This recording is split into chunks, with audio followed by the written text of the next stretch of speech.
A lot of people say that Twitter is an awful platform which isn't good for anyone involved. I agree with that statement when it comes to a lot of social media platforms, but I still manage to find myself on them almost every day. With Twitter, however, I believe that the website can actually be pretty informative, but it's just when you look at the replies people slash incels leave which deter me from the platform.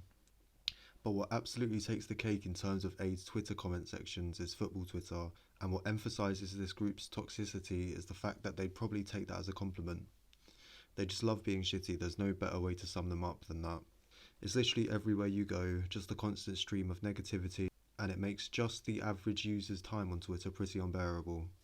Like, for example, imagine you just found out the tooth fairy is real and you're having one of the best days of your life, and then you see in response to a harmless Twitter post users abusing each other and getting personal over people kicking a ball. Well, that's left a bit of a stain on the good vibes, hasn't it? Even worse, imagine being one of the keyboard warriors involved. Like, imagine how astronomically bored and sad you have to be in order to take out valuable time out of your day to have a Twitter argument. Constantly checking when they'd reply so you can let out your daddy issues in the form of a tweet once more.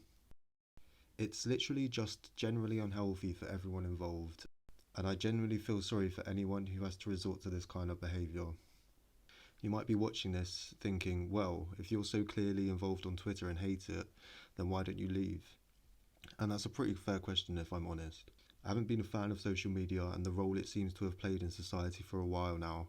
I left Instagram almost 3 years ago and I only really use Snapchat for the sake of talking to friends. I use Twitter because I like keeping up to date with the football and try as hard as I can to avoid the comment sections as I'm aware of how toxic they are.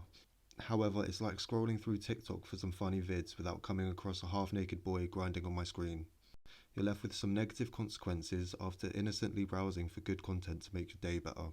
I guess the message of this run is to be careful of social media and what type of content you're consuming because, like it or not, that shit will affect you one way or another.